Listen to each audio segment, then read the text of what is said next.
sinundo eh. Muwi ka na. Nanggigigil na ako sa'yo ah. Nanggigigil na ako sa'yo. Tapos mo kadamay ah.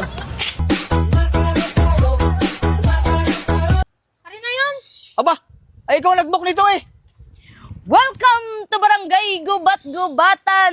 May palaro po ako sa inyo. Pag nasagot nyo yung tanong ko, may 1,000 kayo.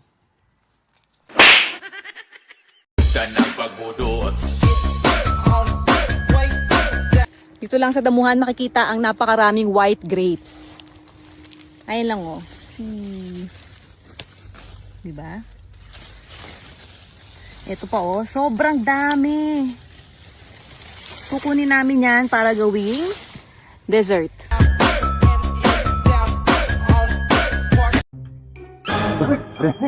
Dapat yan na. Oo nga no, pogi siguro yung may-ari niyan. Mababa na. Oh, bago.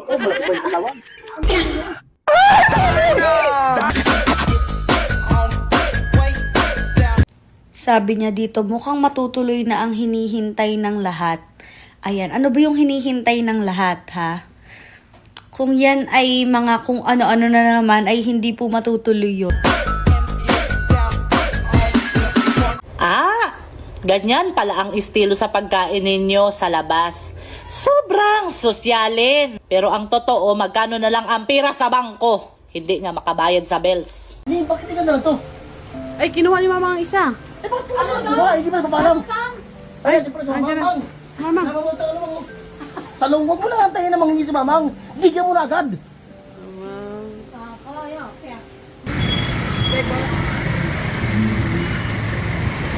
Boss. Alam mo ba napaka-delikado ng trabaho mo dyan? Bakit po? Kasi sa mga sasakyan eh, nakakatakot eh. Kasi kami galing sa bahay. Andun yung asawa ko. Dito safety ako. Oo? Sa bahay. Hindi ako safety. Hindi nga. Oo, yun. Noy, may magtiyaw. Yan itong si pamangkin ni umuwi ng probinsya.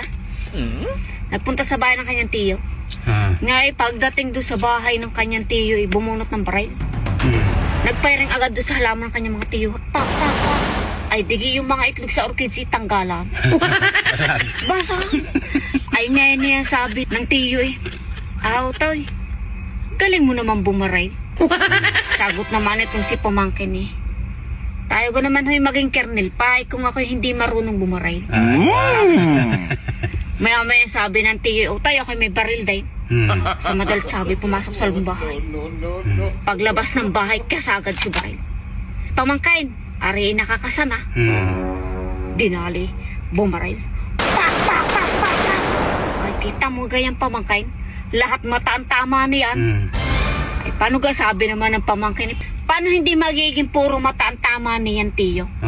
Ay, pinya naman ang iyong tinira eh.